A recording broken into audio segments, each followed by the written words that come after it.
Viewers, दृष्टि IAS के editorial analysis में आप सभी का स्वागत है। इस सेक्शन में हम अलग अलग न्यूज़पेपर्स और न्यूज़ पोर्टल से आपके लिए एडिटोरियल्स चुनते हैं, जिससे आपको भारत सहित विश्व में होने वाली अनेकों घटनाओं के बारे में विस्तार से जानकारी मिल सके। इस सेक्शन में हम सबसे पहले दिए गए एडिटोरियल को यूपीएससी सिलेबस से लिंक करते हैं, उसके बाद कुछ महत्वपूर्ण की पॉइंट्स और अंत में कुछ इंपॉर्टेंट कॉन्सेप्ट्स जो कि यूपीएससी एग्जामिनेशन के पर्सपेक्टिव से जरूरी हैं, उन्हें देखते हैं। डियर व्यूअर्स, हम आशा करते हैं कि दृष्टि आईएएस की तरफ से लिए गए इस इनिशिएटिव को आप काफी पसंद करेंगे और आपके सुझाव हमारे लिए अत्यंत महत्वपूर्ण हैं। तो कृपया कमेंट सेक्शन में अपने सुझाव जरूर दें। तो चलिए बिना किसी देरी के शुरू करते हैं आज का एडिटोरियल एनालिसिस। प्रिय व्यूअर, यह वीडियो अंग्रेजी में भी उपलब्ध है। देखना चाहें तो आप हमारे इंग्लिश चैनल दृष्टि आईएएस इंग्लिश पर जाएं। आपकी सुविधा के लिए इस वीडियो के डिस्क्रिप्शन में इंग्लिश वीडियो का लिंक भी दिया गया है।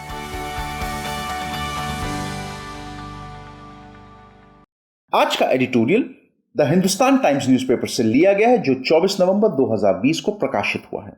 आज के एडिटोरियल का शीर्षक है planning for a post Covid world. यदि आज के एडिटोरियल को हम समराइज करें तो हम ये कह सकते हैं कि कोरोना महामारी की लगभग पूरी ही अवधि में G20 की कोई गतिविधि नजर नहीं आई।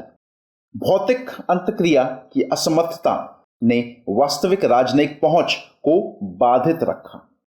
यदि आज के एडिटोरियल को हम अपने यूपीएससी सिलेबस से लिंक करें तो हम उसे जीएस पेपर 2, जिसमें सेक्शंस जैसे कि पॉलिटी, कॉन्स्टिट्यूशन, गवर्नेंस और मुख्यतः इंटरनेशनल रिलेशंस वाले सेगमेंट से जोड़ करके देख सकते हैं। आज के एडिटोरियल के कुछ प्रमुख बिंदु। 20 देशों के समूह G20 ने बिना किसी प्रत्यय के लेकिन इस भावना के साथ अपने वार्षिक शिखर बैठक का समापन किया कि वैश्विक नेताओं ने अब कोविड-19 बाद के विश्व की ओर अपने ध्यान को स्थानांतरित करना शुरू कर दिया है। कोरोना महामारी की लगभग पूरी ही अवधि में G20 की कोई गतिविधि नजर नहीं आई। देखिए, हाल ही में जो G20 समूह की जो मीटिंग खत्म हुई है, उसमें हमें कोई बहुत सिग्निफिकेंट रिजल्ट नहीं मिला, लेकिन एक चीज जो बहुत स्पष्ट थी वो ये कि G20 समूह के जो लीडर्स थे, इनका आइडिया, जो वैश्विक नेता थे, अब उनका फोकस कोविड-19 के बाद की जो दुनिया है, जो पैंडेमिक के बाद की दुनिया होगी, वो कैसी होगी, उस पर सबने अपना ध्यान जो है वो अब स्थानांतरित कर लिया है। यदि हम लोग G20 समूह की एक्शंस की बात करें इस पूरे के पूरे कोरोना महामारी के समय में, तो हमें G20 की कोई खास गतिविधियां इस समय दिखाई नहीं दी। भौतिक अंतःक्रिया की असमर्थता ने वास्तविक राजनयिक पहुंच को बाधित रखा। अधिक नुकसानदेह यह रहा कि प्रकोप के उबार के बाद प्रत्येक देश स्वयं ही त्वरित कार्यवाही में इतने संघर्षरत रहे कि बहुपक्षीयता की भावना के प्रदर्शन के लिए बहुत कम अवसर मौजूद था।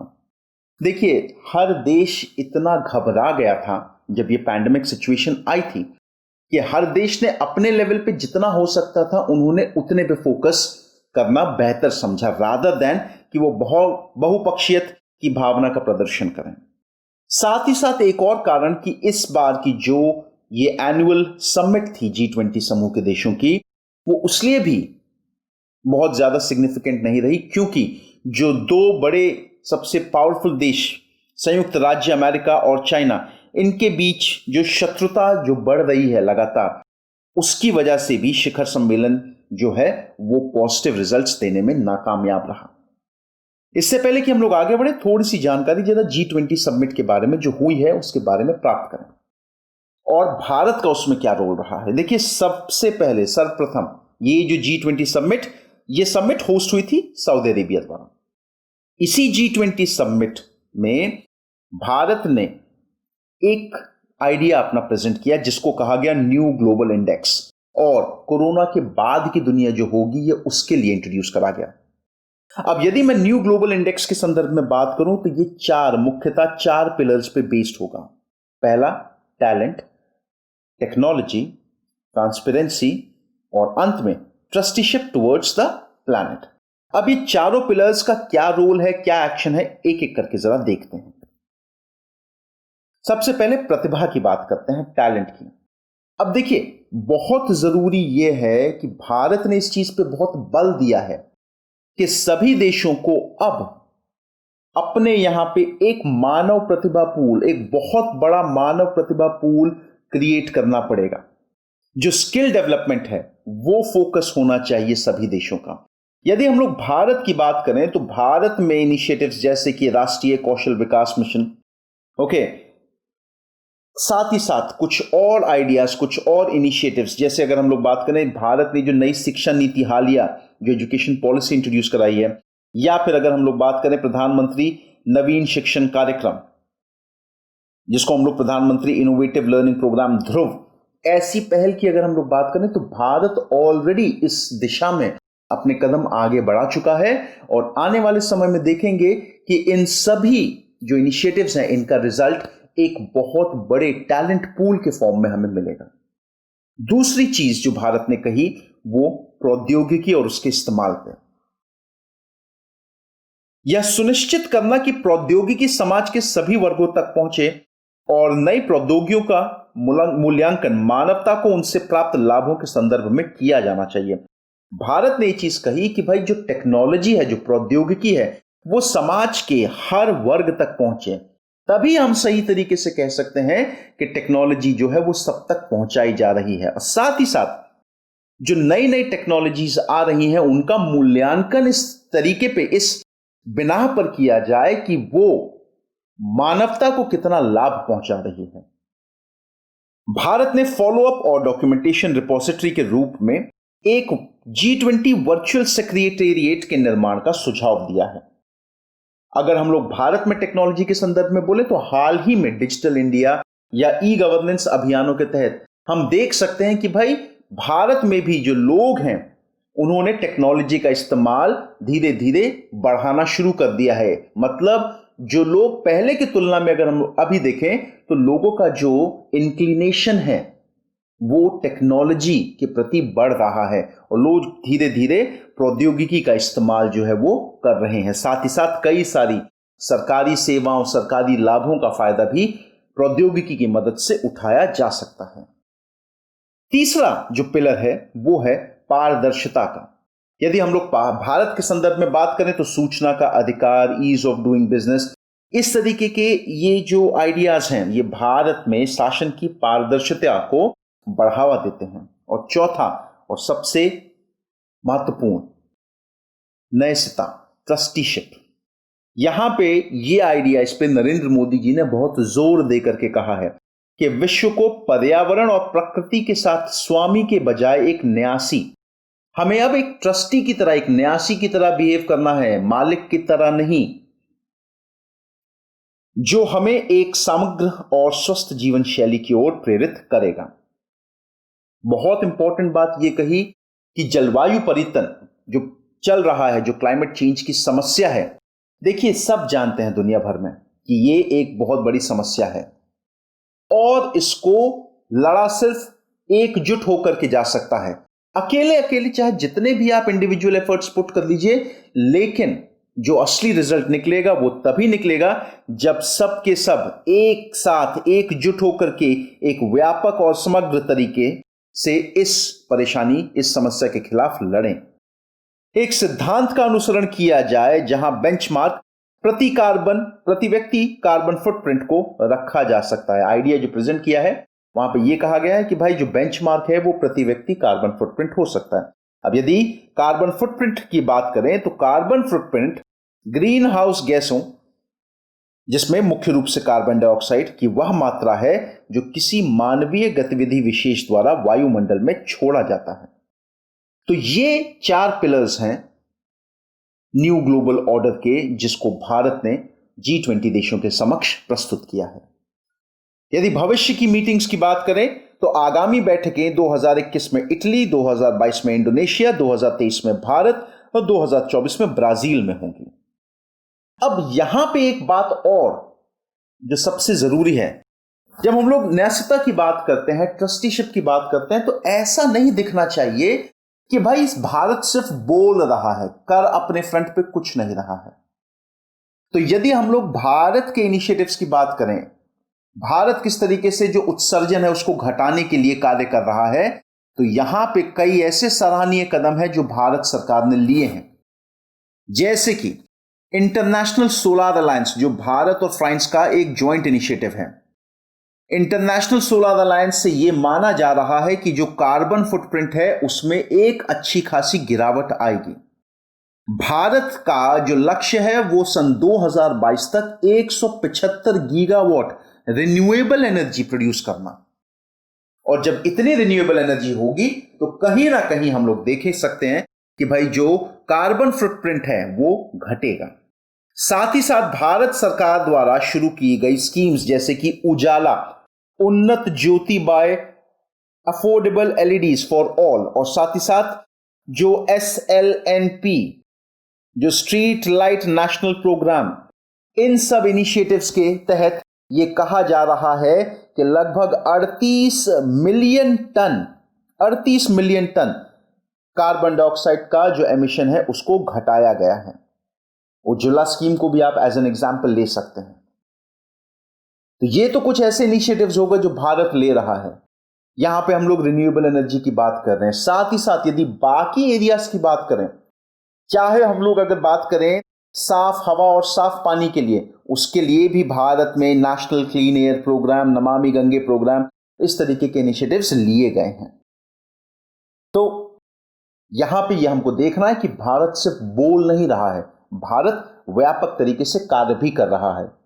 यह मानना गलत नहीं होगा कि हां समस्याएं हैं, और अभी जिस तरीके से, जिस एफर्ट, जिस लेवल पे हमको काम करना चाहिए उस तरीके के रिजल्ट्स हमको नहीं मिल रहे हैं।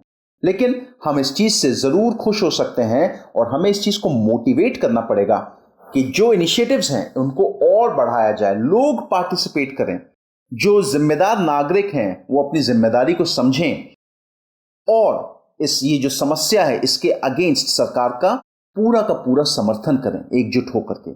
तब हमको जाकर के व्यापक रिजल्ट्स देखने को मिल सकते हैं। तो ये तो था आपका G20 और जो अभी हालिया जो समिट खत्म हुई उसके संदर्भ में, साथ ही साथ भारत का जो योगदान रहा हमने उसकी भी बात करी। ज्यादा वर्तमान परिदृश्य की बात करते हैं। देखिए, किसी भी शिखर सम्मेलन में प्रतिभागी देश अपने घरेलू जनमत को संतुष्ट करने की कोशिश तो करते ही हैं, साथ ही विश्व नेताओं के लिए भी एक एजेंडा तय करते हैं। निवर्तमान अमेरिकी राष्ट्रपति द्वारा कोविड-19 पर एक विशेष बैठक के दौरान गोल्फ खेलने जाने का निर्णय अमेरिका में इस महामारी से इनकार करने वाले उनके जनाधार को भेजा गया एक अशिष्ट संदेश था। यहां पे इस चीज को समझना होगा कि देखिए, जो नेता होते हैं वो एक एग्जाम्पल क्रिएट करते हैं अपने नागरिकों के समक्ष भी, साथ ही साथ जो उनके समकक्ष हैं उनके सामने भी। जनमत को अपने संतुष्ट करने के लिए तो इनिशिएटिव्स लिए ही जाते हैं, साथ ही साथ एक ऐसा एजेंडा भी तैयार करना उनका रोल होता है जहां पे बाकी वैश्विक नेता जो हैं उस पर एग्री कर सकें। यदि हम लोग हाल ही में डोनाल्ड ट्रंप द्वारा जो एक फैसला लिया गया कि वो गोल्फ खेलने के लिए चले गए एक समय के दौरान जब कोरोना-19 पे एक विशेष बैठक होनी थी, तो ये एक तरीके का बड़ा क्रूड मैसेज सेंड करता है। इन सब चीजों से बचना चाहिए। लेकिन शिखर सम्मेलन के सदस्यों ने भविष्य को लेकर बातें की जिसमें एक सकारात्मक दृष्टिकोण नजर आया। लेकिन देखिए, पॉजिटिव्स जरूर होते हैं, नेगेटिव्स के साथ आप पॉजिटिव्स पे भी फोकस करिए। और ये जो वैश्विक स्तर के जो नेता थे इन सभी ने अब इस चीज पे जोर दिया कि भाई क्या पॉजिटिव हो सकता है, किस पॉजिटिव एस्पेक्ट पे हम लोग काम कर सकते हैं, और इस पैंडेमिक के खत्म होने के बाद जब वैक्सीनेशन आ जाएगा किस तरीके से अलग अलग इश्यूज की, भाई वैक्सीन्स किस तरीके से डिस्ट्रीब्यूट की जाएंगी, जो दुनिया भर की जो अर्थव्यवस्थाएं हैं, जो ऋण चल रहा है उनको किस तरीके से हैंडल किया जाएगा, साथ ही साथ दुनिया भर में ये जो इस समय इकोनॉमिक स्लो डाउन चल रहा है उससे कैसे पूरे विश्व को बाहर निकाला जाए, इन सभी मुद्दों पर भी बातचीत हुई। यदि हम लोग प्रधानमंत्री मोदी की बात करें तो प्रधानमंत्री जी ने जलवायु परिवर्तन को वैश्विक एजेंडे के केंद्र में रखने की आवश्यकता को रेखांकित करने के रूप में उल्लेखनीय हस्तक्षेप किया। और यह हमने देखा भी, जो भारत ने न्यू ग्लोबल ऑर्डर प्रेजेंट किया है उसका जो चौथा स्तंभ है वो ट्रस्टीशिप, वो जलवायु परिवर्तन के मैटर को बहुत सीरियसली हैंडल करने की बात कर रहा है। आगे का रास्ता, अगले कुछ G20 शिखर सम्मेलन में इन परिकल्पनाओं और योजना में से कई को ठोस कदम से रूपांतरित करने की आवश्यकता होगी।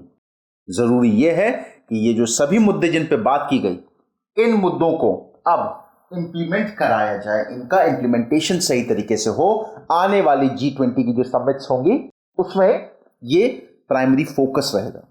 G20 की शक्ति उसकी इस योग्यता में है कि वह सबसे जटिल वैश्विक मुद्दों की ओर विश्व की सबसे शक्तिशाली सरकारों के ध्यान और संसाधनों को मोड़ सकता है।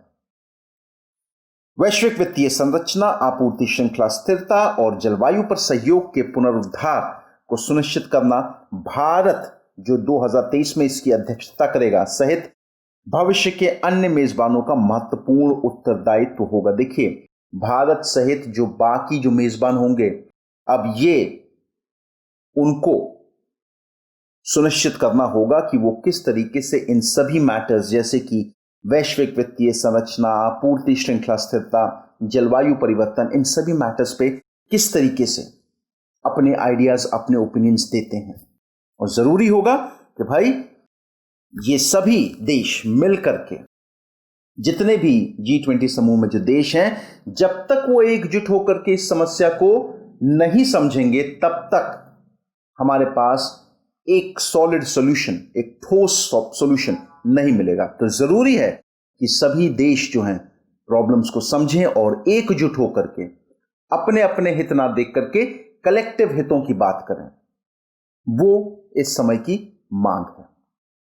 तो व्यूअर्स, ये था आज का एडिटोरियल एनालिसिस। आज के एडिटोरियल से संबंधित जो प्रश्न बन सकता है वह, क्या आपको लगता है कि G20 और इसके शिखर सम्मेलन प्रभुत्वशाली विश्व नेताओं के लिए महज बातें बनाने के अड्डे हैं? आर्थिक संकट काल में इसकी भूमिका की चर्चा कीजिए। तो व्यूअर्स, आई होप आप सभी को आज का एडिटोरियल एनालिसिस पसंद आया हो। धन्यवाद।